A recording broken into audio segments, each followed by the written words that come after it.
Sacred fires are much like our feasts within our community. There's different reasons for sacred fires. You may have it to put tobacco in for a difficult time. But one thing it isn't is a toy. Some people will, you need to ask those questions, hard questions of yourself. Why do I need this? What is it for? Why do I need to have this fire for? Because when you start that fire, everything that goes into building it, you need to pray for. You put that tobacco down before you start, and you put that intention of why you're having this.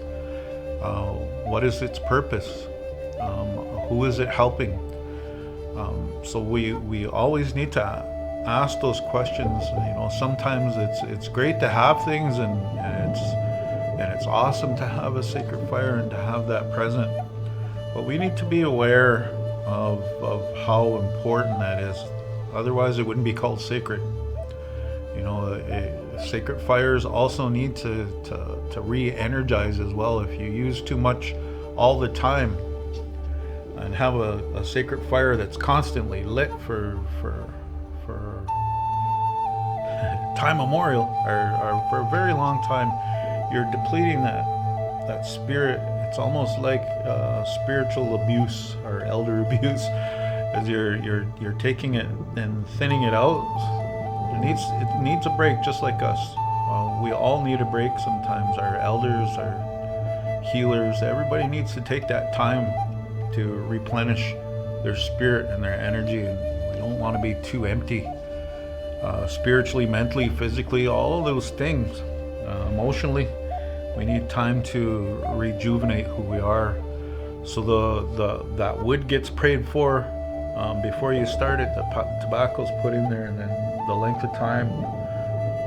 And however you want to do it, you can let that fire burn out. I was just told not to put it out with water, to let it burn out naturally.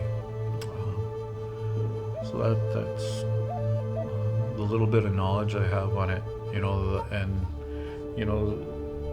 There are different Shkabewises, our fire keepers, that have a different way of running things.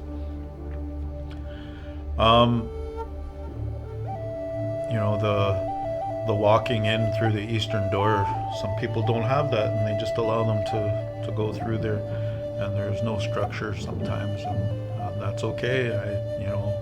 I try not to look at that too much, and just know that how I was taught to do things, and to be mindful of what you're doing when you're around there. You have a purpose, a job, I guess, a spiritual vocation of what you need to be doing during that time, and you need to be mindful of those that are coming there, and what is the reason for that fire, and to always be respectful. Don't start gossiping. Don't start arguing, fighting on the phone while you're doing that work. You need to focus. Always focus. Well, sweats. That was probably the very first ceremony that I started off. On my spiritual journey, was going into a sweat. Now, there's different types of sweats. You can go to when I was being taught in Red Lake, Minnesota by Adam, he has a male sweat and a female sweat, and there was no co-ed sweats there. That's happening a lot here with the co-ed sweat. And I was told that women don't need to sweat because they have that purification within themselves, and lately there's been a need for it, and the women are finding that it's very helpful for them. But there are star lodges, there's turtle lodges, there's all different kinds of sweat lodges that go on, and there's a warrior sweat, and all types of different things, and it all depends on who the conductor is and what they're being asked of, and how the spirits showed them what they need to do while they're in there, and how many grandfathers are being used, how many doorways. Doorways is just how many times it opens throughout that ceremony. Sweats were given to us in a time of great need, and a little boy brought that back. I won't get too in depth about that. Just out of respect for that story. A lot of times it's told at Sweats. I haven't heard it for a long time, but I used to hear that a lot back when I was a young man. They would explain that story and those tears and that sweat and what they mean. Maybe that'll come back. Fasting is a huge topic. That was probably after a year of going through a lot of soul searching, I suppose, and finding out what we used to do as young men to find direction, to go fasting, and it changed my life forever. It brought so many gifts and things into my life. That was the basis of who I am, and that fast. Our women go on a berry fast, and our men go on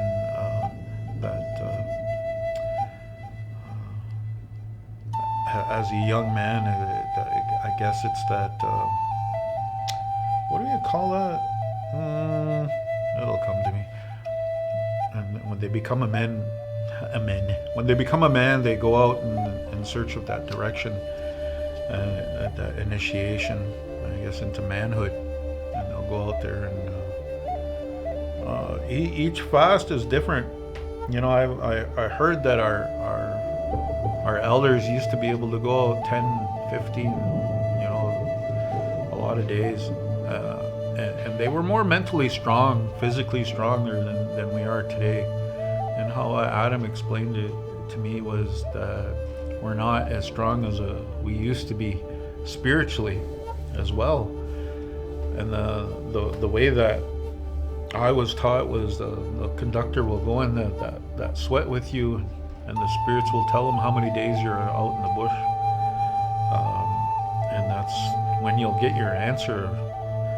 You could go for 1 day, 2, 3, 4 days. 4 days was the maximum that I have heard of. I know other people have gone out longer for things they've done. And you need to be aware of every fast that you go on is different. It's who runs it. I just happened to go to Red Lake, Minnesota, and Adam Lucy put me out on my fast, and he had a particular way of doing it. And I know the Medewans do it differently. Other conductors will do it differently.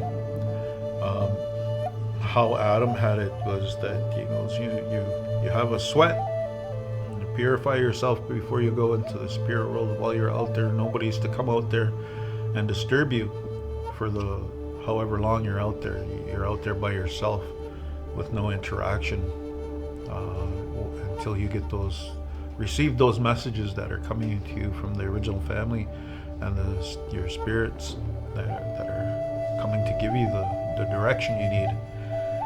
And then you have sweat to leave those things and not bring them back with you. But you always put tobacco down when you get there. To let them know what you're doing, because that was their area. That's their home. You're just asking to sit there for a while and pray, and you let them know what you're doing there. And then when you leave, you put tobacco down. Let them know that you're leaving, or they'll try to come with you. Say goodbye, or they will, because it happened to me. I forgot to say goodbye, and they followed me all the way back to Toronto from Minnesota. So there's certain things that we do, and he said never go out there after the season ends. So if you're there in the fall time and it starts to snow, fasting is done. There's different spirits that come it's a different time, so that it just abruptly ends and you come back in and you have your sweat. Yeah. There are other things that we do when we're out there, and that's your own spiritual thing. So that's what I have on fasting. It's those things that come to you will be the basis of the rest of your life. I'm just kidding.